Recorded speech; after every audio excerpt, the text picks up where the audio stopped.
जी, मैं सब कुछ कर लेता हूँ। 6 साल का होने वाला हूँ। सीना चौड़ा करते उसे देखा, फिर शर्ट उतार कर बाथरूम में घुस गया। उसके बाहर आने तक वो वहीं रही। मम्मा, मैं तैयार हो जाऊँगा, आप जल्दी से रेडी हो जाएँ। उसे भेजा, फिर वो खुद तैयार होने लगा। दरअसल अश्वय अपने कमरे में आने से झिझक रही थी, लेकिन आना भी तो ज़रूरी था ना। नाचारा रूम में दाखिल हुई। असाम स्टडी से निकल रहा था। उसे देखकर धीमी सी मुस्कुराहट ने चेहरे का अहाता किया। कैसे आना हुआ मिसेज़? उसे छेड़ा। मेरा रूम है, यहीं आऊँगी ना? वो इतराई। अच्छा चलें, अच्छी बात है, तैयार हो जाएं आप भी। वो शायद फ्रेश हो चुका था, शर्ट हल्की सी भीगी भीगी सी थी। ये आपके लिए। शॉपिंग बैग उसकी तरफ बढ़ाया। ये क्या है? उसे पकड़ाते खोला। देख लें। उसके अंदर साड़ी थी, रॉयल ब्लू कलर की। असम के कोट का कलर भी रॉयल ब्लू ही था। ये अभी बांधूं? वो साड़ी देखकर खुश हो गई। जी। साबत में सर हिलाते वो मोबाइल चेक चेक कर रहा था। अश्वेत जल्दी से बाथरूम में घुस गई। 5 मिनट से उसे नहाने में लगे और आधा घंटा साड़ी बांधने में। मुश्किल उसे अटका अटका के सेट करते वो बाहर निकली। शुक्र है आसाम सामने नहीं था। सेफ्टी पिन निकालते सामने रखी। मैं मदद कर दूं? वो जो पल्लू कंधे पर सेट कर रही थी झटके से सीधी हुई। आपको साड़ी बांधना अच्छा लगता है? वो कफ लिंक्स बंद करते उसके करीब आया। जी। वो 2 कदम पीछे सिरकी। आसाम ने झटके से उसकी कमर पे हाथ डालते करीब किया। उसका पल्लू जो अभी पिन अप नहीं हुआ था नीचे गिरा। आसाम ने दूसरे हाथ से उसे नीचे खींच लिया। अश्विन ने शर्म से हथेली आंखों पर जमाई। जो वो जिन लम्हों से बचती थी वो बार बार उनके दरमियान आ रहे थे। छोड़े, मैं कर लूंगी। वो उसका पल्लू बिल्कुल अलग कर चुका था। आसाम ने कलाई पकड़ते उसे उसके हाथ पीछे किए। मुझे बांधनी आती है। जलते गाल पे होंठ रखते वो एक बार फिर उसे बदहवास कर गया था। वो शर्म से दौड़ी होती समेटने की नाकाम कोशिश कर रही थी जब ठक से दरवाजा खुला। अश्वे को आसाम ने अपने पीछे छुपाया। उसके वहमो गमान में भी नहीं था कि प्रीशे होगी। मैं तुम्हें उसके साथ खुश नहीं रहने दूंगी। पिस्टल आसाम की तरफ ताने वो आगे बढ़ी। तुम कुछ नहीं करोगी। पिस्टल नीचे कर रखो। वो आगे भी नहीं बढ़ सकता था। अश्वे ने कांपते हाथों से पल्लू लपेटा था। मैं मार दूंगी तुम्हें। वो करीब आ रही थी। गोली चली थी। लम्हे के हजारों हिस्से में असम ने आगे होते पिस्टल पकड़ी, लेकिन उसका निशाना बहुत अच्छा था। असम के हटते ही गोली सीधी अश्वे को लगी थी। वो टूटती डाली की तरह जमीन बोस हुई। असम ने पीछे से गन छीनी। वो साख्त खड़ी अश्वे को देख रही थी। गोली तो निकल चुकी थी। असम ने पीछे मुड़कर देखा। वो भी साख्त हुआ। अश्वे की कमर से बेतहाशा खून निकल रहा था। नहीं, वो उसके करीब बैठा। कालीन पे खून बढ़ता जा रहा था। गाल थपथपाए उसे बाजू में उठाया। अश्वे उठकर बेड पे डाला। फिर चेक किया। गोली कहाँ लगी है? कुछ नहीं हुआ, बस कमर पे हल्की सी लगी है। फिर उसे वहीं सीधा लिटाते वो तेजी से उसके कपड़े निकाल के लाया था। इन कपड़ों में तो वो हरगिज उसे नहीं लेकर जा सकता था। परीक्षा परेशानी से इन्हें देख रही थी। फिर रास्ता से कदम पीछे मोड़े और बाहर निकल गई। आंखें बंद नहीं करनी। साड़ी के ब्लाउज के ऊपर ही कमीज पहनाते आसाम ने अश्वे को आवाज दी। मुश्किल से उसे चेंज करवाए। प्लीज आंखें खोल के रखें। 2 मिनट में चेंज करवा के उसे उठाए। वो नीचे भागा था। अबान जो बाहर दरवाजे के पास खौफजदा बैठा था इन्हें जाते देख के उठा। बाबा, वो रो रहा था। आप यहीं रुके, मैं अभी आता हूँ। उसे कमरे में जाने का कहकर वो बाहर निकला। हल्की सी लगी है। अश्विन को गाड़ी में डालते वो खुद को तसल्ली दे रहा था। 5 मिनट में वो करीबी हॉस्पिटल पहुंचा। नर्सेज फौरन आगे आई थी। अश्विन को स्ट्रेचर पर डालते आसाम साथ साथ था। इमरजेंसी रूम में जाती डॉक्टर्स ने दरवाज़ा बंद कर दिया। कितनी देर वो ऐसे ही खड़ा रहा। उसकी सफ़ेद शर्ट पे खून लगा हुआ था। कोट उतार कर साइड पे किया। वो लोग कहाँ के लिए तैयार हो रहे थे और कहाँ पहुँच गए। दिल बेलगाम धड़क रहा था। आने वाले लम्हे कितने अजियतनाक बनते जा रहे थे। परीक्षे, तुम्हें तो छोड़ूंगा नहीं। मोबाइल निकालते सोचा, फिर रफाकत को कॉल करके सारी बात बताई। अगर परीक्षे उनके हाथ से जाती तो वो खुद को सारी जिंदगी माफ ना कर पाता।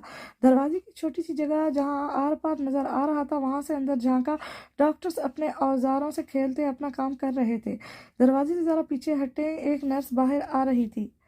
आप पेशेंट के साथ हैं? जी, मैं हूं उनके साथ। खून की ज़रूरत पड़ सकती है। आप प्लीज़ अरेंज करें उस उनकी किसी फैमिली मेम्बर से, या आप अपना। वो बताकर चली गई। आसाम के पास फिलहाल हमीद का ही नंबर था। इन्हें कॉल करके आने का कहा, फिर खुद एक तरफ होकर बैठ गया। हम अभी आ रहे हैं। हमीद साहब अपने कमरे में थे जब आसाम की कॉल आई थी। अश्विन के पास जाना है, चादर ले लो। मोटरसाइकिल की चाबी उठाते उन्होंने आयशा को बुलाया। खैरियत, कहाँ जाना है? वो आटा गूंद रही थी। जल्दी करो, रास्ते में बताता हूँ। अच्छा। हाथ धोते उन्होंने कमरे से चादर ली। बताएं। बाइक पर बैठते पूछा। अश्विन की तबीयत खराब है, हॉस्पिटल जा रहे हैं। स्पीड बढ़ाते उन्हें बताया, या अल्लाह खैर क्या हुआ है? पता नहीं, जाकर ही पता चलेगा। आपको किसने बताया है? असाम ने। अब तुम चुप करके बैठो। इन्हें डांटते सामने देखा वो मेन रोड पर आ चुके थे। 25 मिनट बाद हॉस्पिटल में दाखिल होते उन्होंने पार्किंग में बाइक खड़ी की। चलो तेजी से भागते इंटरेस्ट से रूम नंबर पूछा, नीचे ही था। दाएं मुड़ के दूर से ही असाम नजर आ गया जो परेशानी से टहल रहा था। इन्हें देखकर रुका। क्या क्या हुआ है? उसके कपड़ों पे लगा खून देखकर वो डर गई थी। ऐशा ने परेशान हाल आसाम से पूछा। गोली लगी है, इमरजेंसी में है। पता नहीं। सर पे हाथ फेरते ही उसका दिल तेजी से धड़क रहा था। बस नहीं चल रहा था। अंदर जाके खुद अश्वे का ऑपरेशन कर ले। आयशा एक तरफ बैठ गई और दुआ करने लगी। हमीद गिलास डोर से अश्वे को देख रहे थे जो गुदगुदी में थी शायद। रियाज कहाँ है? आसाम ने हमीद से पूछा। वो बाहर गया था, उसे कॉल करता हूँ। नहीं, मैं करता हूँ, नंबर दें। वो फिर उसे कॉल मिलाई। मैं आसाम बात कर रहा हूँ, अगर फ्री हो तो इस दिन जिस लड़की के साथ आए थे उसे लेकर हमारे घर चले जाओ। अबान अकेला होगा। एक ही सांस में सब बताया। खैरियत भाई? वो दरवाज़ा खोल रहा था। हाँ, बस तुम जाओ, जितना जल्दी हो सके। साथ कॉल काट दी। कुछ नहीं होगा उसे, तुम तसल्ली रखो। आसाम के सुर्ख चेहरे को देखते वो खुद भी परेशान थे। डॉक्टर अपना काम कर रहे थे। 15 मिनट बाद डॉक्टर बाहर निकला। प्रोफेशनली मुस्कुराहट ऑपरेट हो गया था। खून की ज़रूरत है, फैमिली मेंबर्स हैं तो टेस्ट करवाएं। मेरा मैच होता है। हमीद साहब ने खून दिया था। 3 घंटे बाद उसे इमरजेंसी रूम से वार्ड में शिफ्ट कर दिया गया था। अभी तक वो बेहोश थी। 12 घंटों में होश आने का टाइम बताया था डॉक्टर ने। हेलो लिटिल बॉय, क्या हो रहा है? इज़्ज़त अबान के रूम का दरवाज़ा खोलकर अंदर दाखिल हुई। वो बेड की दूसरी तरफ ज़मीन पर सहमा हुआ बैठा था। ओह, क्या हुआ? छुप कर क्यों बैठे हैं? वो उसके करीब आते साथ बैठी। मामा। वो उससे लिपट गया। मामा को मार दिया। मैंने देखा वो उससे लिपट रहा था। कि कुछ नहीं हुआ, वो ठीक है। उसे खुद में भेजती तसल्ली दी। बाबा साथ हैं उनके, उनका ख्याल रखेंगे। मुझे भी जाना है। अलग होते उसे देखा, जाने वो कब से रो रहा था। हाँ, हम जाएंगे, लेकिन अभी आप रोना बंद करो। रियाज अंदर अभी वहाँ आया। चलें। वो जल्दी से खड़ा हुआ। अभी नहीं, कुछ देर में। उसे उठाते वो लोग बाहर आ गए थे। लिविंग रूम में आके उसे सोफे पे बिठाया। कितनी देर उसे बहलाने की कोशिश करते रहे। आसाम की कॉल भी आई थी। उसने अबान से बात करके उसे बहादुर बनकर रहने का कहा था। सारी कार्रवाई मुकम्मल करके आसाम रूम में आया। आयशा उसके पास बैठी सर पर उंगलियां फेर रही थी। वो बेहोश हो पड़ी थी। गोली चेस्ट के नीचे पसली पे लगी थी। ऑपरेशन मुश्किल था, लेकिन शुक्र है अब सब ठीक था। हमीद साहब एक तरफ बैठे उसी को देख रहे थे। वो भी खामोशी से उनके पास जाकर बैठ गया। उसने कभी सोचा भी नहीं था अपने बाप के कातिल के साथ बैठेगा। वो तो उस शख्स से शदीद नफरत करता था, लेकिन आज हालात इस मोड़ पे ले आए थे कि उसे इस शख्स की जरूरत पड़ी थी। उन्होंने कोई गिला नहीं किया था, ना कोई तंज। बस खामोशी से उसकी मदद कर दी थी। थोड़ी के नीचे मुट्ठी बनाए वो अश्वे को देख रहा था। कुछ ही देर में क्या से क्या हो गया था। आप लोग चले जाएं, मैं यही हूँ। ऐशा को देखा जो कब से वहां बैठ बैठ कर थक चुकी थी। नहीं, हम यही हैं, तुम जाओ। अबान भी परेशान हो रहा होगा। उनकी बेटी थी, वो थक भी जाती तो वहां से नहीं जाती। हाँ बेटा, एक चक्कर घर का लगा लो, तुम बच्चा परेशान हो रहा होगा। हमीद साहब ने भी फोर्स किया। उसके साथ रियाज और दूसरी लड़की है, वो संभाल लेंगे। वो वहां से जाने के लिए तैयार नहीं था। दूसरी लड़की कौन सी? पता नहीं, अश्वे की दोस्त है, नाम नहीं जानता। इज्जत होगी। हमीद साहब ने अंदाज़ा लगाया। हाँ शायद। चलो अच्छा है, लेकिन आयशा को बिल्कुल भी अच्छा नहीं लगा। खैर अभी तो वो कुछ कह नहीं सकती थी, इसलिए खामोश बैठी ही रही। 7 घंटे बाद अश्वे को होश आ गया था। मम्मा पापा को सामने देखकर दिल को तसल्ली हुई। आसाम बाहर कुछ खाने पीने के लिए लेने गया हुआ था। कैसी है मेरी बेटी? हमीद ने उसके माथे पर प्यार करते पूछा। अश्वे ने बस पलकों से जवाब दिया कि ठीक हूँ। आप कैसे हैं? हम भी ठीक हैं, बस तुम ठीक हो जाओ जल्दी से। वो कह रहे थे, दरवाज़ा खुला। अश्वे की नज़र दरवाजे पे ही अटकी थी, लेकिन वहाँ आसाम नहीं, नर्स थी। दिल को कुछ हुआ, पता नहीं कहाँ था आसाम। पूछ भी नहीं सकती थी। नर्स ब्लड प्रेशर चेक करके चली गई। ऐशा और हमीद से छोटी छोटी बातें करते सो गई थी। शायद दवाओं का असर था, उसे बहुत नींद आ रही थी। आसाम जब दोबारा रूम में आया तो वो सो चुकी थी। हमीद और ऐशा बेगम से उसे पता चला था कि वो होश में आ चुकी थी। अब तो घर चले जाएं। उसे अंदर ही अंदर गुस्सा भी आया। वो कब से वहाँ उसके लिए परेशान हो रहा था। और हाँ, हम जाते हैं, तुम ख्याल रखना। हमीद साहब खामोशी से उठ गए। ऐशा जाना तो नहीं चाहती थी, लेकिन जाना पड़ा। अश्वे के घर चलते हैं, अबान से भी मिल लेंगे। परेशान हो रहा होगा। ऐशा को असल में इज्जत की वजह से बेचैनी हो रही थी। ठीक है, बाइक स्टार्ट करते हमीद साहब ने हामी भरी।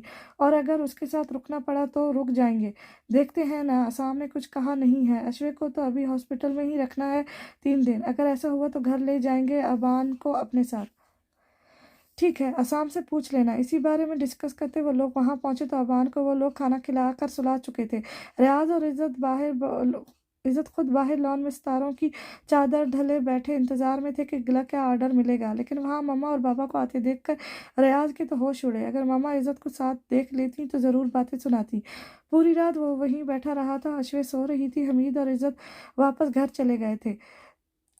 अब पानी, अश्वे किसमिसाई। असाम ने पास पड़ी बोतल से पानी निकालकर उसके होंठों से लगाया। बस हल्का सा सर ऊपर किया था। गोली ऐसी जगह लगी थी कि वो बैठ भी नहीं सकती थी। दर्द हो रहा है। उसने भी मुकम्मल आंखें नहीं खोली थी। शायद दर्द की वजह से ही उठी थी। डॉक्टर को बुलाता हूँ। सर बेड पर अटकाते बाल समेटे। नहीं ना जाए।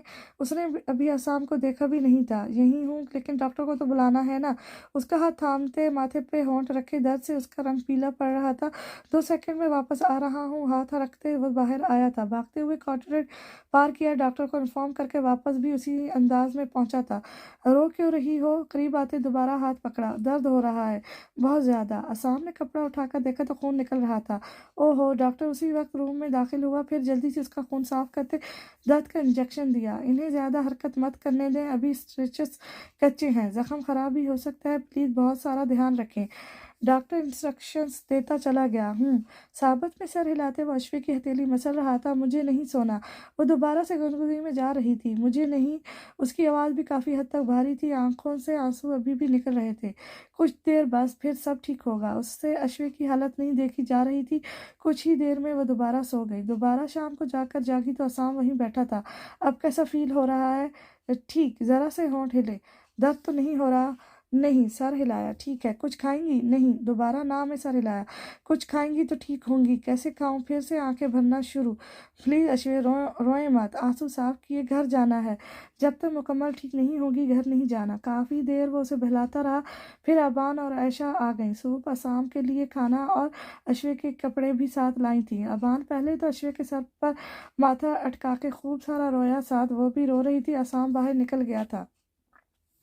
आप बेशक मेरी स्टेप मम्मा हैं, लेकिन मुझे आपसे मोहब्बत है। उसके गाल पे होंठ रखते खुद ही साफ किए। जब तक असाम वापस आए वो दोनों नॉर्मल हालत में आ चुके थे। फिर अश्वे को सूप पिलाया। कपड़े नहीं चेंज किए क्योंकि फिलहाल ऐसा करना जख्मों के लिए नुकसानदेह था।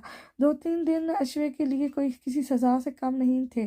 3 दिन बाद जब घर आई तो सुकून का सांस लिया। व्हील चेयर पे थी जो नीचे पीछे से काफी नीचे की हुई थी कि ऐसे के अश्वे तकरीबन लेटी हुई थी। घर पहुंचकर उसे असाम ने उठाकर बेड पर लिटाया। नीचे रूम सेट कर दिया गया था। दानिया भी वापस आ गई थी। घर में काफी लोग जमा थे। अश्वे को अच्छा लग रहा था। जब अश्वे को अच्छा लग रहा था तो असाम को भी अच्छा ही लग रहा था। इन सब के साथ उसे छोड़कर खुद वो रफाकत के पास चला गया। वो लोग इस वक्त फैक्ट्री के कैबिनेट सेट कर रहे थे जब असाम वहां पहुंचा। अस्सलाम वालेकुम। रफ़ाकत उसे देखकर खड़ा हुआ। सब ठीक चल रहा है? आसपास देखते पूछा। शर्ट पर शक्लें थकन जद लग रही थी। 3 दिन से बियर्ड सेट ना होने की वजह से वो हैंडसम लग रहा था। यहाँ का सेट अब कल तक मुकम्मल हो जाएगा, फिर परसों इफ्तिताह। रफ़ाकत ने उसे बताया। ठीक है। वो बेसमेंट की तरफ आ रहे थे जिसका दरवाज़ा पिछली तरफ भी खुलता था। वहाँ पेट्रोल की टंकियाँ लगाई गई थी। यहाँ सब ठीक है? जी सर। एक काम करो, अपनी जेब से छोटे छोटे बटन नुमा कैमरे निकाले जो तादाद में 12-13 थे।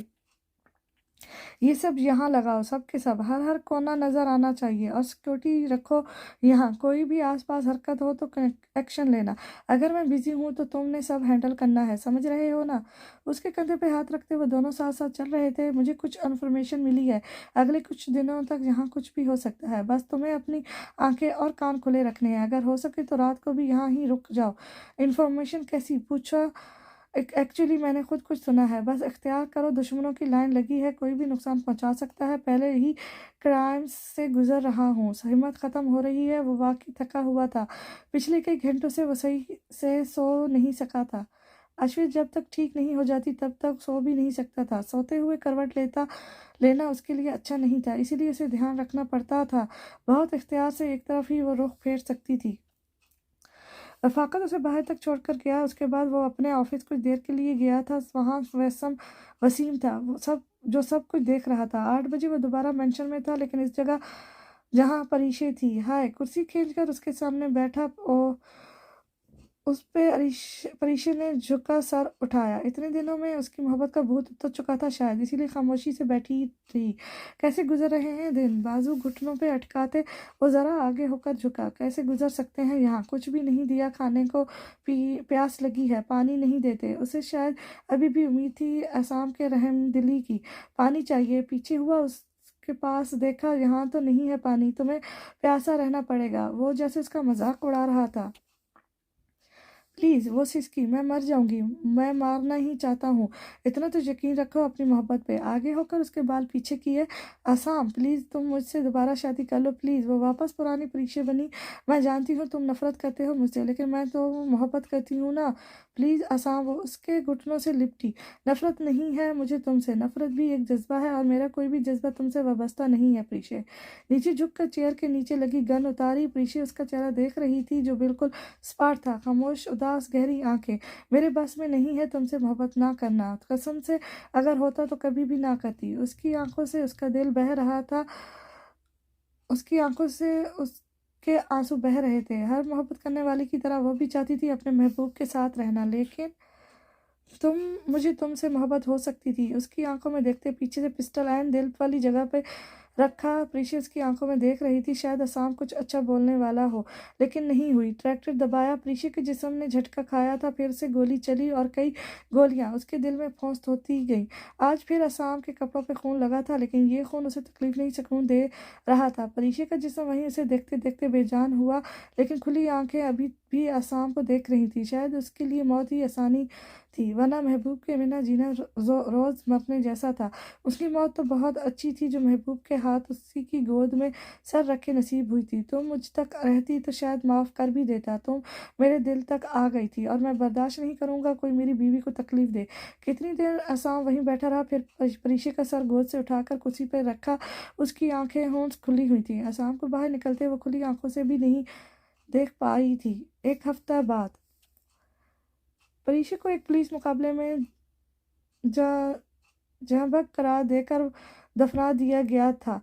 हर दूसरे चैनल पे यही न्यूज़ थी। उसकी माँ हकीकत जानती थी, लेकिन कुछ नहीं कर सकती थी, क्योंकि गलती इन्हीं की थी।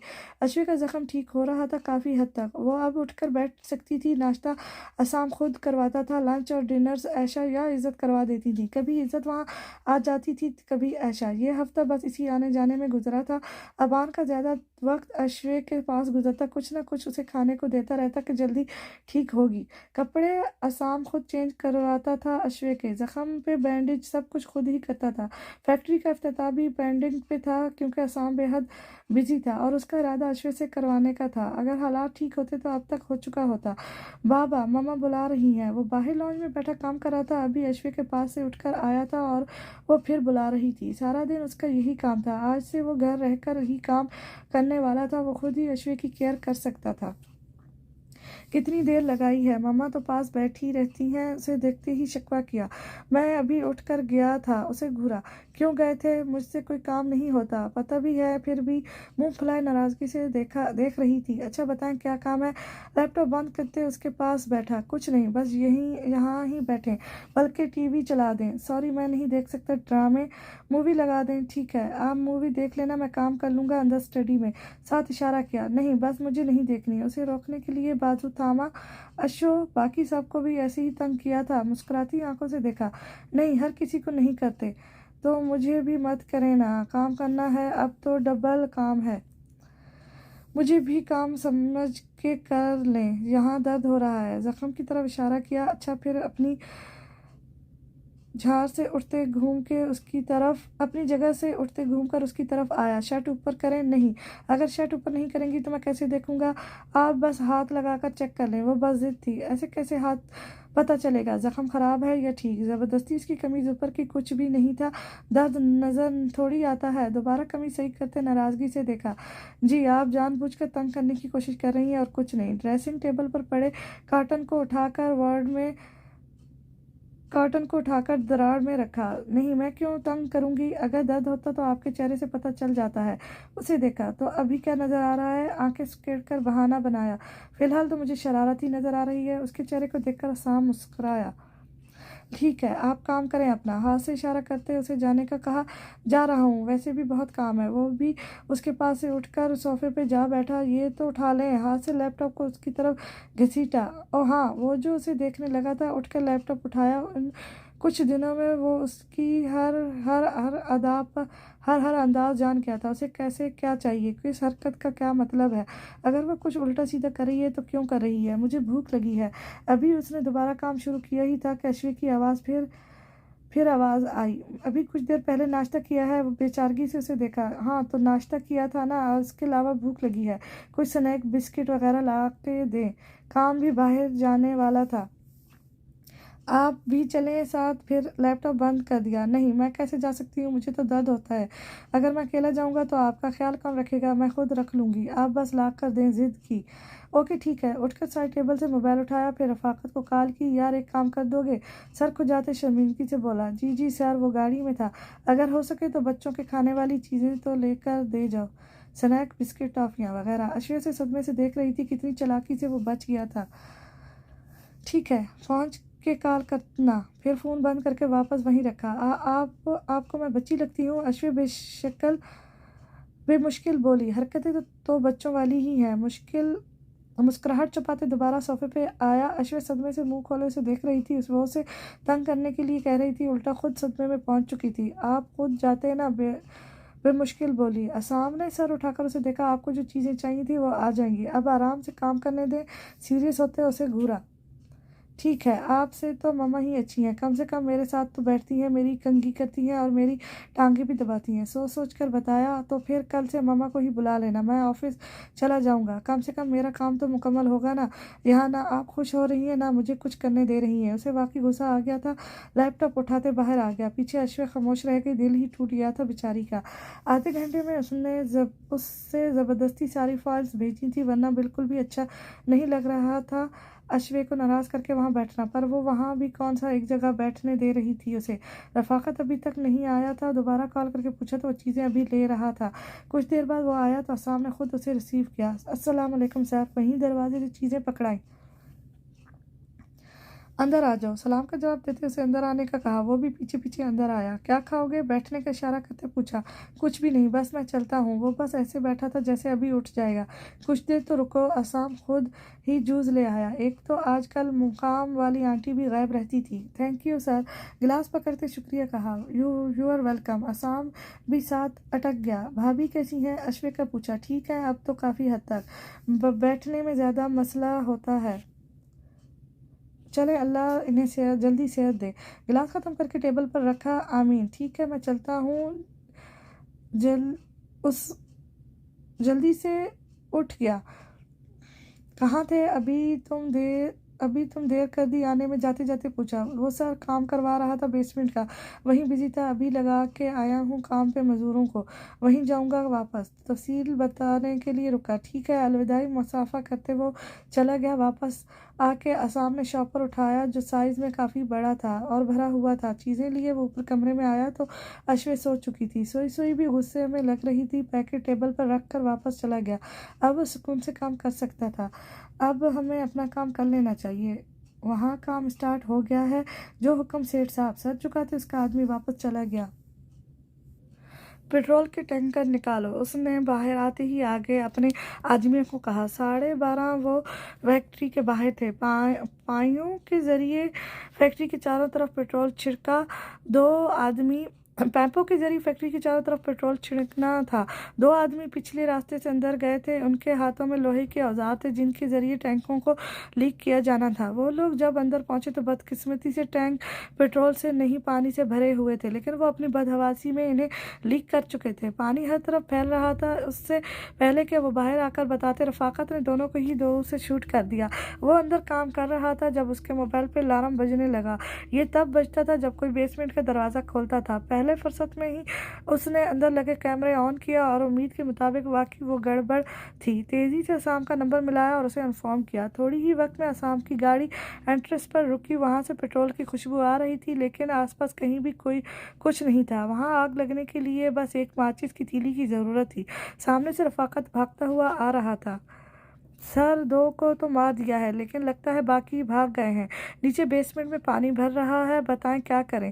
एक काम करो, पानी खींचने वाली मोटरों का बंदोबस्त करो। बेसमेंट से वो पानी निकाल कर यहाँ छिड़काव करना है। आसपास हर तरफ सिक्योरिटी फैल चुकी थी। गोली मारने की इजाज़त किसी को भी नहीं थी। सब कुछ सख्त इख्तियार का कहा कर वो खुद नीचे आया था। पानी में भीगते जो कि उसके पेट तक आ चुका था। टैंकों के शफाक ढूंढते इन्हें बंद करना आसान नहीं था। बहुत सफाई से जगह जगह सुराख किए गए थे। टैंक तो बिल्कुल बेकार हो चुके थे। खैर, ये छोटा नुकसान था, बड़ा नुकसान होने से बचत हो गई थी। यहाँ पानी भी उसने खुद दिलवाया था, क्योंकि कुछ दिन पहले उसने दानिया को किसी से फ़ोन पे बात करते सुना था, जिसमें वो बेसमेंट के बारे में बात कर रही थी। पहले भी उसने असाम के साथ धोखा करने की कोशिश की थी, सो इसलिए वो उससे तो चौकन्ना रहता था। दानिया के पीछे कौन था, उसका पता लगाना बाकी था। वो सारी रात असम ने वहीं गुजारी थी। अगले दिन भी मुकम्मल यकीन के बाद कि वहाँ अब पेट्रोल के असरात ख़त्म हो चुके हैं, तो घर वापस आया था। उसने सिर्फ 2 दिन अश्वे के साथ घर में गुजारे थे। अब फिर ऑफिस जाना ज़रूरी हो गया था। सुनो, ये पर्पल कलर की फ़्रॉक तो प्रेस कर दो। इज़्ज़त सामने बैठी नावल पढ़ रही थी जब अश्वे ने उसे मुतवज्जो किया। अच्छा कहकर वो वापस नावल में गर्क हुई। कसम से यार, जो भी मेरे पास होता है वो कहीं और ही होता है। उकताए हुए उसे देखा। नहीं तो तुम क्या चाहती हो, हर वक्त अश्वे अश्वे करते रहें? आगे से वो भी दूबदू बोली। हाँ तो और क्या करने आते हो यहाँ? मेरे लिए ही आते हो तो मुझसे बातें भी किया करो। ये क्या मम्मा हो तो वो बस यहाँ आकर नसीहतें शुरू कर देती हैं। तुम और रियाज एक मोबाइल उठाई रखते हो और एक नावल लेकर बैठ जाती है। उसे साथ ले जाओ और वहीं पढ़ लेना, लेकिन यहाँ मेरे साथ बैठकर बातें किया करो। ओके ठीक है, थैंक यू सो मच। शर्मिंदा होने की बजाय उसने नावल अपने बैग में रखा।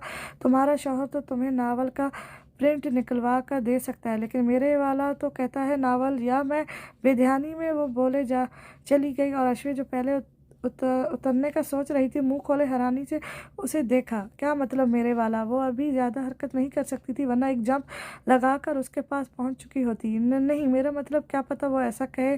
जी नहीं, तुम अब बात को दूसरी तरफ मत घुमाओ। शाबाश, बताओ कौन है वो बदनसीब जो मेरी दोस्त के साथ सेट है?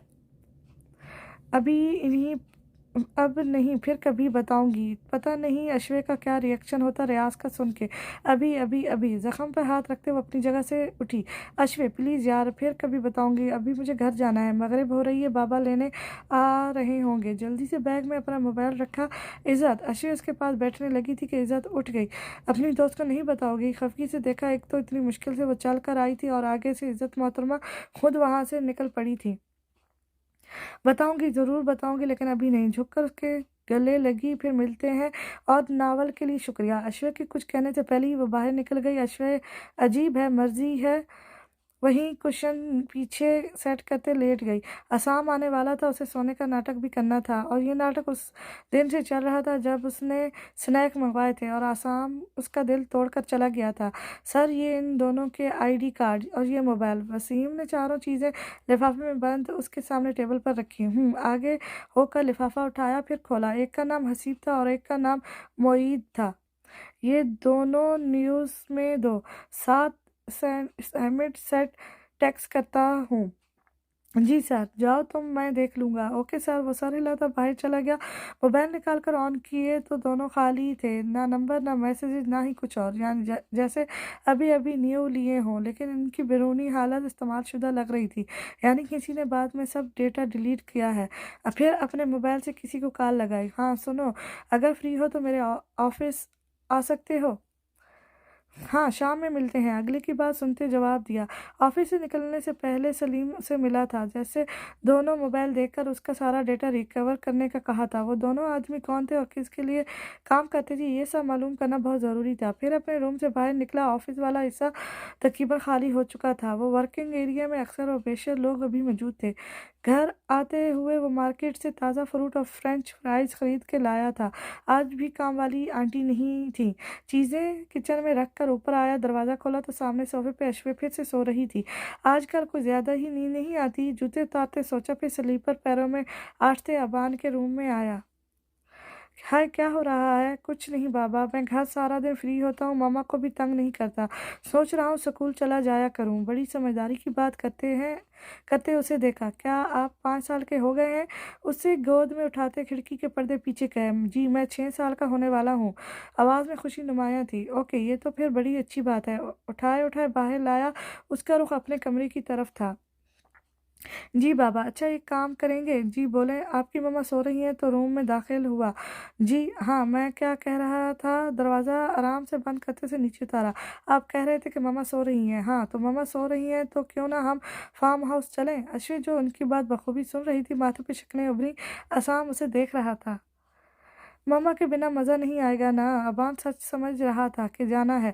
नहीं, मम्मा के बिना ज़्यादा मज़ा आएगा क्योंकि वहाँ हम दोनों अकेले होंगे, खूब मज़े करेंगे। घोड़े पे भी बैठेंगे और वहाँ जो वो खूबसूरत आंटी है, निम्रा आंटी, उनसे भी मिलेंगे। अश्विन की पलकें लहज़ रही थीं। हाँ, वो मुझे कहती हैं काश मैं उनका बेटा होता। अश्विन जो बामुश्किल आँखें बंद किए लेटी थी, पट से आँखें खोली। मैं भी जाऊँगी। एकदम से उठकर बैठने की वजह से दर्द हुआ लेकिन कंट्रोल कर लिया। ओहो! आप आराम करें। मुस्कुराहट छुपाते अबान को भी देखा जो परेशानी से दोनों को देख रहा था। अब तो ये उठ गई हैं, फिर कुछ सोचते बोला, हाँ, तो मतलब हमें जाना कैंसल करना पड़ेगा। सोचते हुए अंदाज़े में कहा, नहीं मामा आप सो जाएँ यार। अबान उठकर उसके करीब आया। नहीं, मैं भी जाऊँगी। वो आपकी उस खूबसूरत इब्रा आंटी से भी मिलूँगी। मेरे कपड़े प्रेस करें वो पर्पल वाले। फिर असाम को कहा। असाम ने हैरत से उसे देखा। क्या मैं करूँ? जी, मैं नहीं कर सकती वरना कर लेती। पाँव झुलाती सर झुकाया। असाम की आँखें उसी पर अटकी थी। अबान आज नहीं जाते फिर कभी जाएँगे। आज ही जाएँगे। मैं खुद कपड़े प्रेस कर लूँगी। बामुश्किल उठकर कपड़े निकाले फिर आहिस्ता-आहिस्ता चलते बाहर निकल गई। मुझे दें। रास्ते में उससे कपड़े पकड़ लिए। मैं करके लाता हूँ। और फ़िलहाल हम कहीं नहीं जा रहे। आप ठीक होंगी तो फिर जाएँगे। बाबा हम फिर भी चले जाएँगे। अभी भी जाते हैं। प्लान कैंसल होते देखकर अबान जल्दी से आगे आया।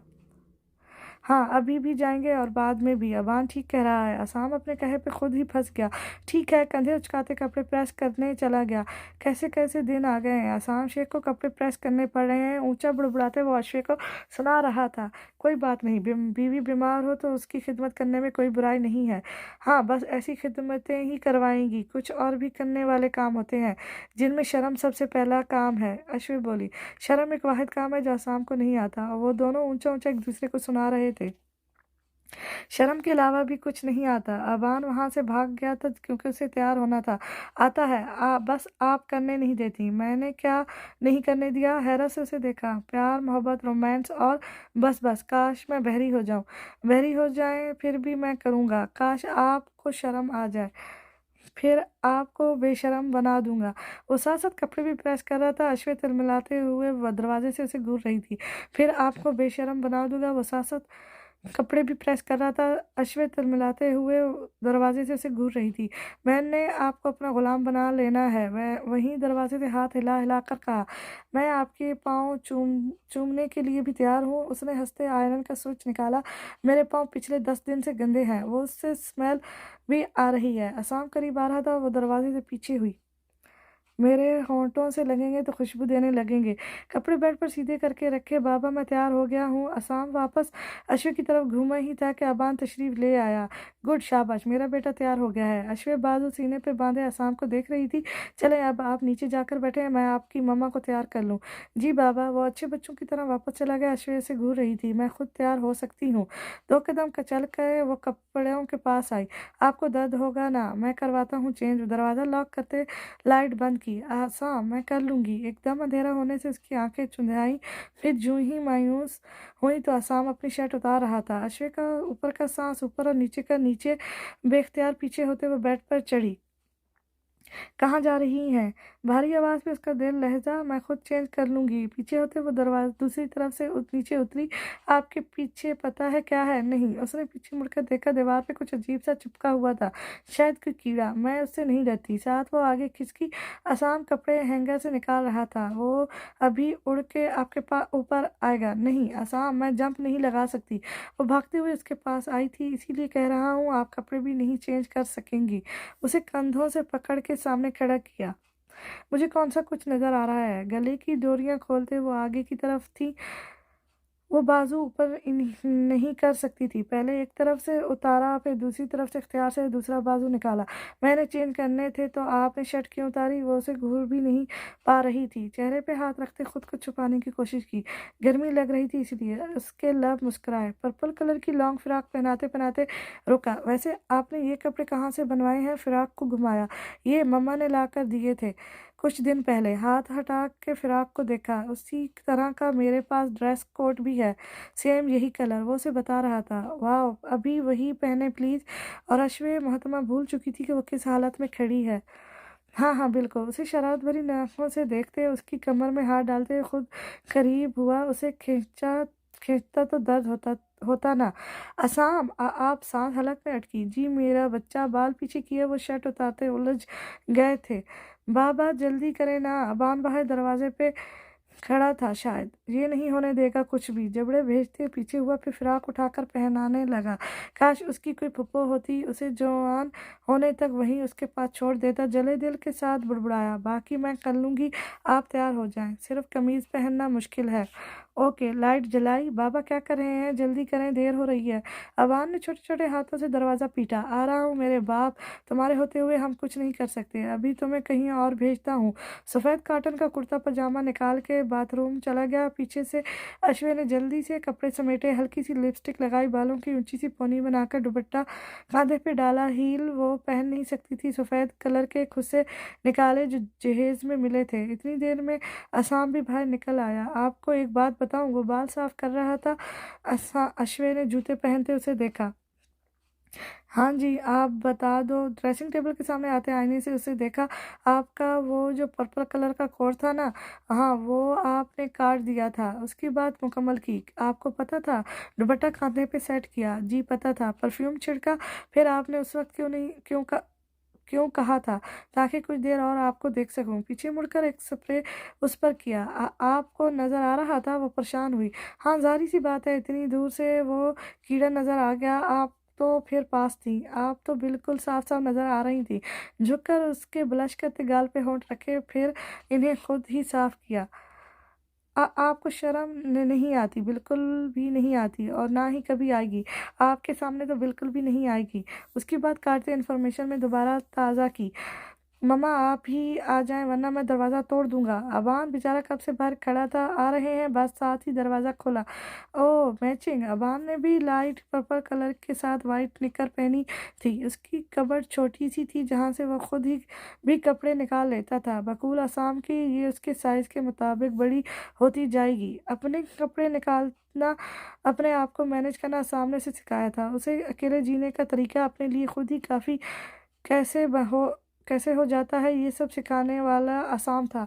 चले अभी। उसका हाथ पकड़कर खींचा। एक तरफ से अश्वे का हाथ थामा हुआ था। उसका कमरा आजकल नीचे शिफ्ट था, इसीलिए वो जल्दी ही पोर्च तक पहुंच गए।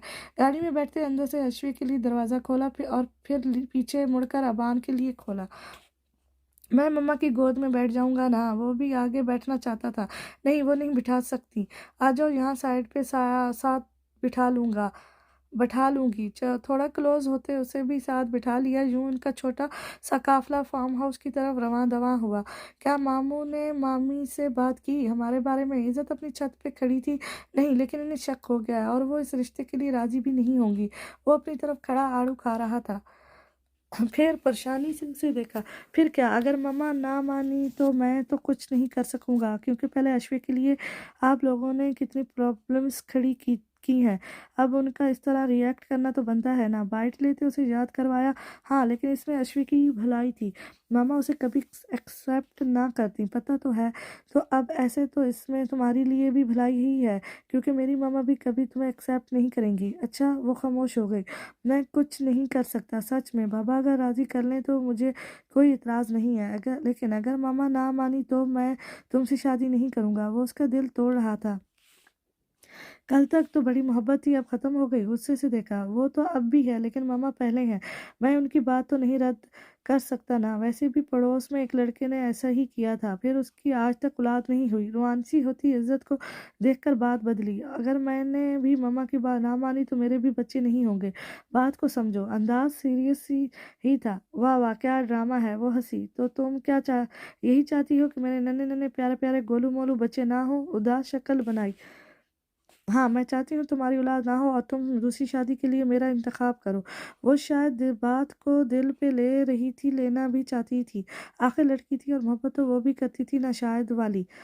हद है लड़की, अपने महबूब को बद्दुआएं दे रही हो। तू मेरा महबूब ऐसे काम ना करे, सच कह रही हूँ। अगर तुमने मेरे अलावा किसी और से शादी की ना तो मैं खुद उसे मारूंगी। हाय हाय, भरी जवानी में मैं बेवा होता अच्छा लगूंगा। शट अप, अपनी मामा को मनाओ, वरना मैंने खुदकुशी कर लेनी है। उसे धमकाते वो दुपट्टा झाड़ते वापस मुड़ी।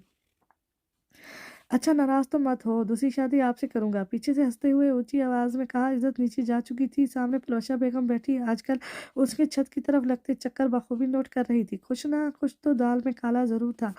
टू टू टू टू। दानिया सो रही थी जब तकिए के पास रखा हुआ मोबाइल बजा। हाथ मारकर उठाया। हेलो, कौन? बंद आंखों से जवाब दिया। तुम सो रही हो पागल लड़की, वो लोग घर पे नहीं है, जाकर पेपर्स उठाओ। कौन घर नहीं है? और तुम कौन हो? तुम्हारा बाप हूँ। होश के नाखन लो और उठो जल्दी से। सेठ अली के बंदों ने भी उसे कॉल करके बताया था कि असाम तो विद फैमिली घर से निकला है। इन्हें बस मौके की तलाश थी जो मिल गया था। उसकी गैर मौजूदगी में तमाम चीज़ें उन्होंने हासिल करनी थी। ठीक है। वो उठकर बाहर निकली। एक दफ़ा फिर हर तरफ देखा कि कोई है तो नहीं। फिर असाम की स्टडी रूम में आई, जो कि लॉक थी। ये अजीब था, जिस पे उसे तब भी चढ़ती थी। वो कभी भी ये दरवाज़ा नहीं खोल पाई थी। दोबारा सेठ अली को कॉल करके सिचुएशन बताई। उस पे फिंगरप्रिंट्स लगते थे। अगर असाम हैंडल घुमाता तो खुद ही दरवाज़ा खुल जाता था, लेकिन उसके अलावा कोई भी नहीं खोल सकता था। लेकिन आजकल अश्वे के फिंगरप्रिंट्स भी लगते थे। उसने बहुत सारे राज रखे तो स्टडी में हुए थे, लेकिन अश्वे को भी वो नहीं मिल सकते थे। तुम हैंडल को हाथ मत लगाओ, उस दरवाजे की कोई ना कोई चाबी तो होगी, वहीं तलाश करो। दानिया ने पूरा कमरा छान मारा, लेकिन उसे चाबी नहीं मिली। बहुत खबीज इंसान है ये, लेकिन छोड़ूंगी तो नहीं। उसने तलाश छोड़ दी। कुछ दिन पहले जब असाम ने उसे फ़ोन पे बात करते सुना तो उसने प्लान चेंज कर लिया था। इन्हें बड़ा हाथ मारना था, फैक्ट्री को जला के इन्हें कुछ ना मिलता। इन्हें फैक्ट्री ही लेनी थी ताकि इनकी मेहनत का इन्हें फल तो मिल सके। ये प्लान दानिया का था, जिस पर उन दोनों बाप बेटी ने अमल करना था। एक बात तो बताएं, ये निमरा बाजी कहाँ है? वो दोनों साथ साथ चल रहे थे। अबान पीछे माली बाबा के साथ पौधों पर डिस्कशन कर रहा था। हाँ, उसे मैंने भेज दिया है। इन्हें वहाँ आए घंटा होने को था।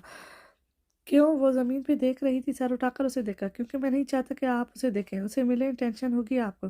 क्यों? वो इतनी खूबसूरत है। मुंह बसोड़ा। हाँ ना, आप ऐसे ही उसे देखकर जेलस होंगी। चलते चलते वो काफी दूर आ चुके थे। नहीं, मैं किसी से जेलस नहीं होती। मैं आपकी ना पहली बीवी से जेलस हुई हूँ ना, कभी ना आपकी मुझसे बाद वाली बीवी से, और ना ही आपकी किसी गर्लफ्रेंड से होंगी।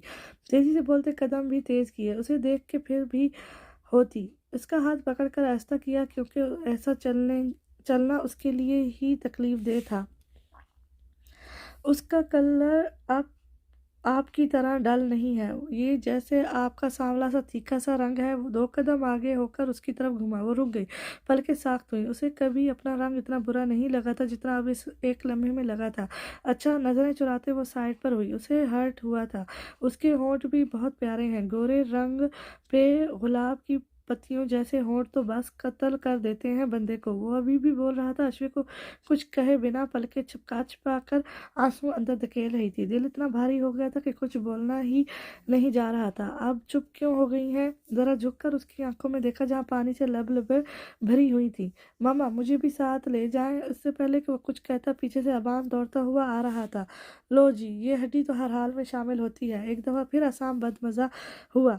बाबा, आप लोग अबान को क्यों छोड़ देते हैं? उनके दरमियान आते हाथ छुड़वाए, फिर दोनों का हाथ पकड़ा। चलें अब। अश्विन इतनी देर में आंसू साफ कर चुकी थी। मैं थक गई हूँ, वापस घर चलते हैं, उदासी से कहते वापसी के लिए मुड़ी। चलें, ठीक है मामा, आपकी तबीयत भी तो ठीक नहीं है ना। अबान ने समझदारी से उसके साथ कदम बढ़ाए। असाम भी उसके पीछे पीछे चल दिया। वापसी पे अबान ही बोलता आया था। लिविंग एरिया में आते अबान ने अश्विन का हाथ छोड़ा था। मैं पानी लेकर आता हूँ, आप बैठें। अश्विन को बैठने का कहकर वो खुद भाग गया। मम्मा की खिदमतें। हल्का सा बड़बड़ाया, वैसे आप क्यों उदास हैं? फिर अश्विन को मुखातिब किया। नहीं तो बस ऐसे ही दर्द हो रहा था। कमर पर हाथ रखते बताया। ज़्यादा हो रहा है तो वापस चलते हैं। नहीं, बस ठीक हो जाऊंगी। वो पीछे सीधी होकर लेट गई। दरअसल दर्द तो दिल में हो रहा था। ये ले मम्मा। पानी का गिलास अपने दोनों हाथों में पकड़े वो आहिस्ता आहिस्ता चलता आ रहा था। अबान ने आगे होकर पकड़ा, फिर अश्विन को सहारा देकर उठाया। ये ले। गिलास होठों से लगाते कंधों से थामा हुआ था। फिर खाली गिलास टेबल पे रखा। चलें बेटा, अब घर चलते हैं, फिर कभी आएंगे। अभी आपकी मम्मा की तबीयत ठीक नहीं है। गाड़ी की चाबियां और बाकी सामान उठाया जो साथ लाए थे। फिर वो बाहर गाड़ी की तरफ में रखने चला गया। अबान अश्विन के पास ही बैठा रहा। असाम बाहर मालिक को हिदायत दे रहा था। मामा आप ठीक हैं? अश्विन को लगा पास कोई नहीं है, इसलिए आंसू जो कब से निकलने को बेताब थे इन्हें बहने दिया। आंखें बंद होने की वजह से वो अबान को नहीं देख पाई थी। उसकी आवाज़ पर हड़बड़ाई। अबान जी मैं ठीक हूँ, बस दर्द हो रहा था। मैं बाबा को लेकर आता हूँ। नहीं रुको, उसे पकड़कर रोका। मैं ठीक हूँ, अब वैसे भी अभी घर ही तो जाना है। उसे अपने साथ बिठाया। अच्छा।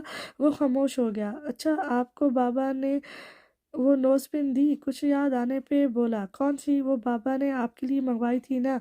उन्होंने कहा था मम्मा को देनी है, लेकिन आपके तो नोज़ में सुराख ही नहीं है। आगे होकर दोनों साइडों को देखा। पता नहीं कौन सी मम्मा को देनी है, शायद प्रीशे को देनी हो। खुद में ही सोचा। उसे नहीं पता था प्रीशे मर चुकी है। चले, वो कुछ और सोचती है। सामने आने का इशारा किया। फिर घर आते वापसी पे उन्होंने होटल में ही डिनर किया था। अश्विन स्काई ब्लू शॉर्ट के साथ वाइट कलर की कैप्री पहने अबान के साथ कालीन पे बैठी खेल रही थी जब दानिया उसके पास आई। अस्सलाम वालेकुम। अश्विन कैसी है अब तबीयत? सोफे पे अटकी। ठीक हूँ, पास पड़ा दुपट्टा उठाकर सर पर किया। अच्छा चले, ये तो अच्छी बात है, अपना ख्याल रखा करो। मामा मैं किचन से पानी लेकर आता हूँ। अबान ने खेल छोड़ते उसे देखा। ओके। असाम कैसा है? कब से उससे मुलाकात नहीं हो सकी मेरी। ठीक है, वो भी बस मसरूफ़ होते हैं, डबल हो गया है काम। तफसीलन बताया। हाँ ये तो है, दूसरा अंपायर खड़ा करना कौन सा आसान काम होता है, सालों लग जाते हैं। जी। वो सर झुकाए ट्रेन की पटरी जोड़ रही थी। अच्छा, तुम्हें पता है ये घर तुम्हारे नाम है और असम की पहली फैक्ट्री भी। राजदारी से झुकते उसे कहा। अबान भी आ चुका था। उसे दानिया अब अच्छी नहीं लगती थी। क्या मतलब? उसे लगा वो मजाक कर रही है। मतलब ये कि इस घर की असल मालकिन तुम हो। मुस्कुराते दोस्ताना अंदाज में बताया। नहीं बिल्कुल भी नहीं, ये तो असम का घर है। मैं उसे शौक लगा था। अगर यकीन नहीं आ रहा तो अभी स्टडी रूम में जाकर देखते हैं। नहीं, असम से पूछ लूंगी, वो संभली। नहीं, मैं भी देखना चाहती हूँ ना यार। उसे लगा था अश्विन एक बार में ही मान जाएगी। नहीं प्लीज, नहीं प्लीज, मैं उनकी गैर मौजूदगी में उनकी चीज़ों को नहीं छेड़ती। सख्ती से कहा। हाँ सॉरी, तुम्हें बुरा लगा। मैं तो बस ऐसे ही। आंटी आपकी बात खत्म हो गई है तो हम खेल लें? आंखें टिपकाते दानिया को देखा। दानिया मुश्किल मुस्कुराते उठ गई। यानी अश्वेत तो नहीं बताएगी। क्या करूं क्या? उसका दिमाग काम नहीं कर रहा था। मुझे वो फाइल लेनी ही है हर हाल में। अपने कमरे की तरफ आई। पिछली बार भी तो वो दो लोग मरे थे। जहन ने काम करना शुरू किया। इस बार एक मर गया तो कुछ नहीं होगा। वैसे भी कौन सा मेरा नुकसान होगा, ऐसे नहीं तो ऐसी सही। बेड पर लेटे छत को घूरा। मैं घर जा रहा हूँ, तुम मुझे वहीं मिल लो। कान से फोन लगाए वो पहुंच की तरफ आ रहा था। Okay sir. कान से फोन हटाते दूर से बटन दबाते गाड़ी ऑन की। फिर बैठते अपना वॉलेट जो इतना बड़ा था कि उसमें टैबलेट भी आ सकता था को डैशबोर्ड पे रखा। मेन सड़क पे आते ही उसने गाड़ी का रुख मार्केट की तरफ मोड़ा। कुछ सामान खरीदा, फिर घर की तरफ रवाना हुआ। आधे घंटे में वो अपने लिविंग रूम में खड़ा था। सामने ही अबान और अश्विन दोनों नीचे सोफे से टेक लगाए कोई बुक पढ़ रहे थे। मगरिब का वक्त था, बाहर अंधेरा फैल रहा था। वो आहिस्ता से उनके पीछे से निकला और अपने रूम में दाखिल होते दरवाज़ा बंद कर दिया। दोबारा जब दरवाज़ा खुला तो हुलिये कमरे का हुलिया ही बदला चुका था। अस्सलाम वालेकुम। सफ़ेद शर्ट के साथ ब्लैक ट्राउजर में बाहर निकला तो वो दोनों अब नीचे ज़मीन पे कुछ देख रहे थे। हाय, दोनों हड़बड़ाए। आप कब आए? अश्विन खड़ी हुई, साथ अबान भी उठकर आसाम से सलाम कर रहा था। अभी कुछ देर पहले बस चेंज किया है तो यहाँ आ गया हूँ। ओके। फिर अश्विन ने उसे पानी लाकर दिया जैसे उसकी मम्मा हर शाम बाबा को लाकर देती थी। बाबा, आपको पता है हम लोग ज़मीन पे क्या देख रहे थे? क्या खाली गिलास अश्विन को पकड़ाया।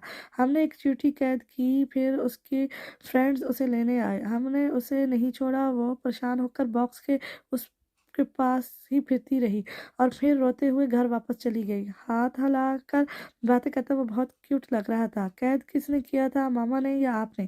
कैद मैंने किया था, लेकिन आइडिया मम्मा का था। मम्मा कहती है सांस ली। मामा कहती हैं कि जब वो छोटी सी थी, हाथों के इशारे से बताया तो वो ऐसे ही इन्हें कैद कर लेती थी। फिर रुका। असाम अश्वे को देख रहा था जो किचन में जाने क्या बना रही थी। आपने खाना खा लिया? उसे देखते सवाल अबान से पूछा। नहीं, मामा ने कहा बाबा के साथ खाएंगे। ओह, लेकिन मैं तो खा आया हूँ। अच्छा बाबा, मैं मम्मा को बता के आता हूँ। वो किचन की तरफ भाग गया। सामने न्यूज़ चैनल लगाते वहीं टांगे फैलाते टेक लगाई। उसके पास अशे के लिए सरप्राइज था। रात को 10 बजे तक वो लोग लॉन्ज में बैठे बातें करते रहे। फिर अबान अपने रकम कमरे में चला गया तो वो लोग भी उठ गए। अपने कमरे की तरफ जाते हुए अश्वे आगे आगे थी और असाम पीछे था। जो ही दरवाज़ा खोला तो कदम रुक गया। असाम जो उसके पीछे पीछे था वो भी रुक गया। चले, अंधेरा है अंदर। तो हाथों से स्विच बोर्ड टटोलते हुए अंदर आ चुकी थी। फिर लाइट्स जलाई, एकदम से कमरा रोशन हुआ। सामने टेबल पे पिज़्ज़ा और साथ केचप और ड्रिंक्स रखी थी। पूरा कमरा कैंडल से सजा हुआ था। बेड पे फूलों के साथ अश्वे लिखा था। एन एन से अश्वे और एन से असाम। वो मुंह खोले देख रही थी। ये क्या? पीछे मुड़ी रोम असाम दरवाज़ा लॉक कर चुका था। ये हमारी रोमांटिक नाइट का सामान। तो आपसे किसने कहा मैं रोमांस करूंगी? उसका दिल धक धक कर रहा था। रोमांस मैं करूंगा, आप बस एंजॉय करना। वो खामोश हो गई। चलें आप बैठें, पहले पिज़्ज़ा एंजॉय करते हैं, फिर रात। मैंने कैदी अंदाज। असाम, आपको इस सब के अलावा कुछ और काम नहीं आता होता? उसे चिढ़ हुई। नहीं, वो बिना बुरा मनाए बोला। लेकिन मुझे होती है। मुझे अच्छा नहीं लगता आपका ये सब करना, हर वक्त हर टाइम। बस नॉर्मल रहा करें। कोई सीन सेंसिबल या मैच्योर इंसान ऐसा नहीं करता। वो उसका दिल तोड़ रही थी। अच्छा, मुस्कुराते लब सिकुड़े थे। फिर वो बिना कुछ कहे खामोशी से स्टडी में बंद हो गया। कैंडल्स वहीं पिघल गई। पिज़्ज़ा पर टेबल पे पड़ा रह गया। अश्विन बेड पे आकर लेट गई। पता नहीं उसने अच्छा किया था या बुरा, लेकिन अब उसे बुरा लग रहा था। कुछ नहीं होता अश्विन, अगर वो तुम्हारा दिल तोड़ सकते हैं तो तुम भी कर सकती हो। खुद को तसल्ली दी। कल जब असाम ने उसके कॉम्प्लेक्शन पे चोट की थी, उसे भी बुरा लगा था। उसका दिल भी टूटा था। तकिया सीधा करते कंफर्ट तान लिया। दूसरी तरफ आसाम स्पार्ट चेहरा लिए कुर्सी पे बैठा था। आंखों की पुतलियां साफ थी, जबड़े भेजे हुए जैसे खुद पे शदीद जब्त किया हो। वो पूरी रात उसने ऐसे ही अकड़ू बैठे गुजार दी थी। अगले दिन अश्विन के उठने से पहले ही वो मेंशन से जा चुका था। अगली सुबह मामूल के मुताबिक थी। वो उठी, नाश्ता बनाया, फिर हमीद साहब और रियाज को बुलाया, वो जो तकरीबन 5-10 मिनट बाद आए थे। आज रियाज का जॉब का पहला दिन था, इसीलिए वो तैयार बैठा था। जल्दी से नाश्ता करते वो टाइम भी देख रहा था। आराम से कर लो, कुछ नहीं होता, अभी टाइम है। ऐशा ने निवाला तोड़ते उसे टोका। पहला दिन है मम्मा, जल्दी ही पहुंचूं तो बेहतर है। चाय का बड़ा सा घूंट लिया। अच्छा चलो, फिर भी आराम से। फिर वो भी नाश्ता करने लगी। इसके जाने के बाद उन्होंने हमीद साहब को मुखातिब किया जो दूसरा कप चाय का पी रहे थे। अगर आप कहीं से लोन ले सकते हैं तो ले लें, और जो हमारे पास सेविंग है वो भी निकलवा लें। मैं चाहती हूँ रियाज के लिए सामान लेना शुरू कर दूँ। जो सूट बनवाने हैं उसकी दुल्हन के, बाकी भी काफ़ी छोटी मोटी चीज़ें होती हैं।